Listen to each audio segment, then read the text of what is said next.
O governo federal lançou este ano um guia oficial para o uso consciente de celulares e demais dispositivos eletrônicos para crianças e adolescentes aqui no Brasil. Esse documento ele tem orientações para familiares, cuidadores, educadores e aborda o tema desde o impacto das telas na saúde mental até o cyberbullying e a importância também do equilíbrio entre as atividades digitais e interações com o mundo real. Bom, vale lembrar que em janeiro deste ano, o presidente Lula sancionou também uma lei que já restringia o uso de celulares nas escolas. Essa lei não só proíbe o uso dos smartphones durante a aula, mas também nos recreios, nos intervalos.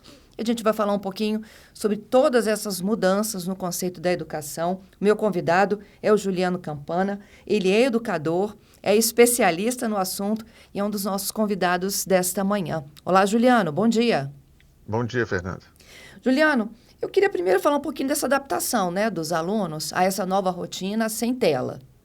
Como que tem sido, do teu ponto de vista, a adesão, a confiabilidade de que o processo, né, ele vai dar certo? Então, esse contexto de adaptação a essa nova legislação, ela tem algumas realidades muito diferentes. Algumas escolas já não permitiam telas no seu ambiente escolar, e isso facilitou, na verdade, com a chegada desse guia, com a orientação aos pais, uma mudança também das famílias na condução do uso de telas em casa. Outras escolas tinham um perfil de uso de tela livre nos horários de intervalo, como o uso de lazer. E isso também é, de certa forma, mais simples ser trabalhado, embora tenha um estranhamento das crianças, porque você vai colocar uma nova regra de funcionamento institucional e essa saída da tela no momento de lazer vai proporcionar alguns ganhos para as crianças no ambiente escolar. Já tem um outro terceiro contexto de escolas que usam telas regularmente como instrumento essencial na sua proposta pedagógica. Essas escolas elas vão demandar de mais tempo para tirar o uso contínuo durante as aulas, porque muda totalmente o modelo pedagógico que pensou aquela escola. Então, ela vai demandar de uma reestruturação que vai levar um tempo maior do que apenas tirar na hora de um intervalo ou de outra intervenção mais simples, né? Uhum. O governo, ele entende que todas as considerações que foram elencadas no guia, eles têm respaldo científico, né? O que a gente pode contar Sim. aqui para os pais que estão nos ouvindo, educadores, cuidadores? Bom, nós temos três áreas de impacto muito diferentes, né? O primeiro é neurológico. O desenvolvimento neurológico da criança é alterado, é impactado se existe o uso frequente de tela, mesmo que se esse uso for em torno de 1 hora por dia, por exemplo. Apenas 1 hora por dia. Isso porque é o período até os 25 anos de idade, onde uma criança, e, obviamente no começo da sua primeira infância isso é mais importante, ela vai ter o desenvolvimento do córtex pré-frontal, que é onde está o nosso raciocínio, a nossa razão. Então, o primeiro impacto é muito grande, neurologicamente falando. Tem o segundo impacto, que é a consequência dessa criança na sua inserção na sociedade, incluindo o processo escolar. Ou seja, ela vai se afastar da convivência, ela vai perder a capacidade de foco e concentração e ela vai ter dificuldade de viver todas as suas demandas de vida. Então, ela vai ter um péssimo desempenho escolar, porque ela não vai ter capacidade de foco e concentração, por exemplo, apenas.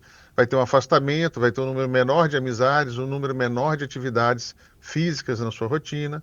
Então, tem esse impacto que é muito importante. O terceiro impacto, que aí toca lá o cyberbullying, que toca as questões de formação moral da criança, é muito importante, porque você, né, é formado o seu caráter por tudo aquilo que alimenta seus olhos e os ouvidos. E a tela, ela domina tudo aquilo que vai entrar pelos olhos e os ouvidos da criança. Então, tudo que vier pela tela, e é difícil ter o controle do que vem pela tela, vai impactar na formação do que a criança julga como bom ou mal, certo ou errado. Então, você tem um impacto forte na formação moral. Então, realmente, essas consequências, né, neurológicas, que já são comprovadas cientificamente, e pelo enorme número de casos registrados de cyberbullying, de crimes, né, cometidos por jovens e adolescentes em consequência da sua incompetência de viver em sociedade. Esse tipo de situação gera comprovação científica, estatística, que comprova tudo isso e não deixa nenhuma dúvida dos impactos da tela. Entendido. O, o- eu estou pensando aqui, né, que há algum tempo a gente falava que essa nova geração ela já tinha nascido com um chip, lembra? Sim, sim. E agora a gente está falando que a gente precisa de frear, então, a utilização desse chip, correto? Exatamente. A gente precisa de retirar esse uso constante, porque ele tem trazido consequências severas, severas, né? Hoje, o número de automutilações e suicídios de jovens é infinitamente superior ao que era 10, 15, 20 anos atrás. Mas isso tem Por uma quê? conexão direta com a internet? Sim, porque você se distancia da sociedade, da vida, né, natural, que é convivência, interação com outras pessoas, você perde essa competência e você se afasta. Você, como a gente chama, a vida do quarto, que Uhum. é te levar para uma vida do digital, onde você nega a realidade e se torna incapaz de viver a realidade real, né? O seu contexto real. Isso vai gerar uma criança que vai ter muitas falhas e muitas frustrações e sem capacidade de viver essas frustrações. Juliano, o adulto construiu esse novo mundo, né? Sem dúvida. E E, hoje ainda e esse adulto é utilizam alguns pai, de é maneira educador, torta, né? Fernando. Alguns pais usam de maneira torta porque, querendo ou não, o que a tela faz? Ela desliga os nossos sentidos, desliga a nossa possibilidade de perceber a realidade. Então, faz meio que uma anestesia, uma hipnose, né? Você tira a sensação, ou seja, a capacidade de perceber a realidade. Então, se eu Uhum. estou num restaurante e eu quero desligar o meu filho, eu vou lá e ligo uma tela em frente a ele. Ele não te escuta, ele não sente gosto, ele não sente frio ou calor, ele não sente sono, Ele não mas ele não me atrapalha, perturba né? na hora da refeição. Exatamente. Exatamente. Então, é um instrumento que, no curto prazo, é positivo para o pai naquele momento, do cansaço, da necessidade de viver uma experiência, seja de uma refeição, seja de uma oração na igreja, por exemplo, ele vai lá e desliga o filho. Só que as consequências disso ao longo prazo são muito ruins para essa criança. E eu entendo até que alguns fazem isso, né? Podem até fazer com consciência, mas eu entendo que a maioria não tem consciência desses malefícios. Por isso o guia é tão importante, porque ele não trata apenas de tirar o celular da escola. E aí um ajuste na fala que eu acho importante. Não é o celular, é o tablet, é o smartwatch, o relógio inteligente, eles também são proibidos, né? Uhum. Então, tirar isso da escola é uma medida importante, mas ela não é suficiente. E o guia ele trata de forma muito forte do papel da escola em criar uma campanha de conscientização para os pais dos malefícios da tela, não na escola, mas para a criança como um todo. Entendido. Existe um tempo equilibrado? Existe um uso seguro? Olha, uma coisa que mudou bastante com o guia é que não se sugere mais utilizar em toda a educação infantil. Antes se falava que até 2 anos nada de tela, depois 1 hora de tela, agora não. O guia ele deixa claro, zero tela até 6 anos de idade. Uhum. O que a gente tem que entender é o seguinte: a tela ela é um dispositivo que é uma ferramenta. Qual é o propósito dessa ferramenta? É lazer? Se for lazer, qual outro tipo de lazer eu posso oferecer? Que seja saudável e que proporcione desenvolver algumas habilidades de vida que a tela, na verdade, atrapalha, né? A psicomotricidade, o equilíbrio, o domínio corporal, viver frustrações, porque quando você se relaciona com outro, você vai ter que lidar com outra pessoa decidindo e agindo, e você vai ter possibilidade de viver e aprender a lidar com frustrações. E a tela não, a tela ela te proporciona incessantemente prazer. E aí você se transforma numa pessoa fraca, sem capacidade de viver a vida com outras pessoas. Uhum. E essa estimulação através dos equipamentos eletrônicos, ela é gradativa a partir do momento que essa criança vai se tornando, né? Ela sai da fase infantil, vai para o fundamental, fundamental um, 2 e depois ensino médio ou não? Ora, quanto mais eu amadureço, mais o meu cérebro desenvolve e quanto mais eu aprendo e formo a minha capacidade de julgamento, minha capacidade moral, quanto mais sólido está isso, menos vai ser o impacto das coisas ruins da vida, em geral, Uhum. né? A tela da mesma forma. Porque à medida que você já tem a partir dos 12 anos de idade, é quando você tem uma consolidação dos seus princípios e valores. É quando você já tem desenvolvido algumas habilidades essenciais, inclusive para a rotina escolar, né? Então, a idade, né, ideal para começar a inserir de maneira controlada e na frequência e na intensidade, na quantidade adequada é a partir dos 12 anos de idade. Entendido. Antes disso, você tem uma influência muito forte. Imagine como se forma uma criança que, por meio de um celular hoje, tem total acesso à pornografia com 7 anos de idade, ou que ele tem acesso a isso com 12, 13 anos de idade.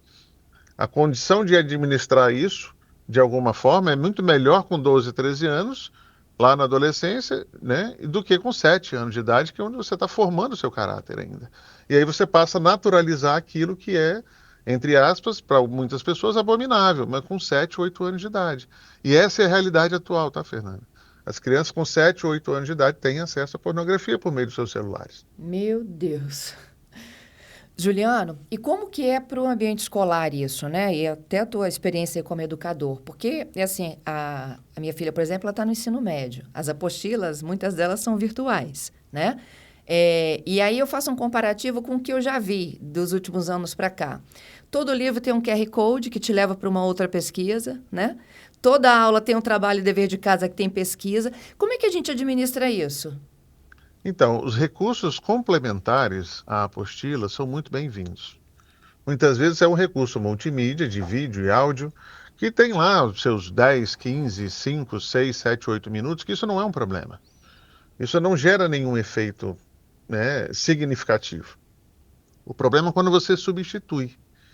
E é o mesmo que você pegar um sentido seu e hiperestimular. Quando você vai dentro de uma sala com um som muito alto, né, uma casa noturna, e quando você sai, você não escuta direito. E você não escuta os pequenos sons. Quando você come muito doce e você prova um suco de frutas, adoçado que seja, você não sente o doçor daquele suco. Então, ou seja, quando você hiperestimula o seu cérebro com estímulos visuais e auditivos da tela, né, você não vai conseguir depois se concentrar com aquilo que não produz o mesmo efeito de prazer. E aí tudo aquilo que não é tela se transforma em algo insuportavelmente chato e desestimulante. Então, ter os pequenos recursos é excelente. Ter um QR Code que chama um vídeo explicativo de 4, 5 minutos, instrutivo, maravilhoso, não tem problema. Faça em casa no momento adequado. Já você trocar, né, transferir a apostila em papel ou o livro em papel para dentro de uma tela é nocivo em 100% do caso para 100% das pessoas. Para dentro de casa, como é que a gente começa a implementar aí todas as dicas e orientações do guia? Usar o mínimo possível e usar com controle. E como é que a Os gente pais conversa precisam isso? saber a senha do celular dos filhos. Os pais precisam saber o que eles estão usando, o que eles estão fazendo. Até Aham. porque qualquer uso inadequado é responsabilidade do pai, não é da Uhum. criança. Então, a gente precisa saber se tem conteúdo inadequado, qual a periodicidade, a quantidade de intensidade de uso diário e usar as ferramentas que existem hoje para poder limitar esse uso. Então, ter acesso ao que o adolescente ou a criança estão acessando, né? Sim, E aí, basicamente, é ter acesso à senha, né? sim, Controlar o tempo de acesso à tela sim, e permitir que essas pesquisas aconteçam, explicando que ali tem um outro contexto, que é educacional. exatamente. Exatamente. Então você hoje consegue ter ferramentas e que você selecione que tipo de aplicativo pode ser usado, que horário cada aplicativo pode ser usado, o tempo de cada aplicativo. Então você tem esse controle na palma da mão, à distância, você pode estar no trabalho verificando o que o filho está fazendo no caso em tempo real, alterar e travar o celular de onde você estiver. Você não precisa nem estar próximo da criança. Então, essas ferramentas facilitam esse uso, né? Como qualquer outra ferramenta, que pode, das mais simples, né? Uma tesoura, você coloca na mão de uma criança de 3, 4 anos sem supervisão? Não, porque ela oferece risco, então você vai acompanhar. Uma faca, né? Ou qualquer outra coisa que ofereça risco óbvio para a criança, você vai ter uma supervisão. Se isso você está permitindo que a criança tenha acesso a esse tipo de material, ele precisa de supervisão. Entendido. O que tem sido mais difícil para vocês, educadores? Hoje o mais difícil é contar com a conscientização e a parceria de algumas famílias, né? Elas não entenderam a importância disso, ou seja, não entenderam o tamanho do malefício que é a tela na vida da criança. E se elas não entendem, elas não têm motivação E aí, em casa, isso é completamente liberado e descontrolado, e a escola é um ambiente negativo, ruim, chato, porque não tem mais aquela hiperestimulação. E aí, sem essa coerência, a criança não consegue entender, principalmente porque seus pais são suas maiores referências, o porquê dessa maldade, entre aspas, na escola não permitir mais o uso de telas. Então, sem essa coerência, a criança não vai ter um processo educativo. Ela só vai ser restringida durante um tempo e quando ela sair daquele espaço, ela vai voltar a ter o mau uso, né, da forma inadequada. Como eu acredito também que vocês já devem ter lidado com casos de crianças e adolescentes altamente dependentes, gravíssimos, né? Que passam mal pela ausência do aparelho. Assim como um drogado. Se você tira de quem é muito viciado, né, você tem um processo dopaminérgico, de dopamina no cérebro, você tira aquele efeito, né, do hormônio, a criança tem uma crise de abstinência, ela precisa ser medicada, ela precisa receber cuidados médicos, porque ela entra num processo de crise de abstinência.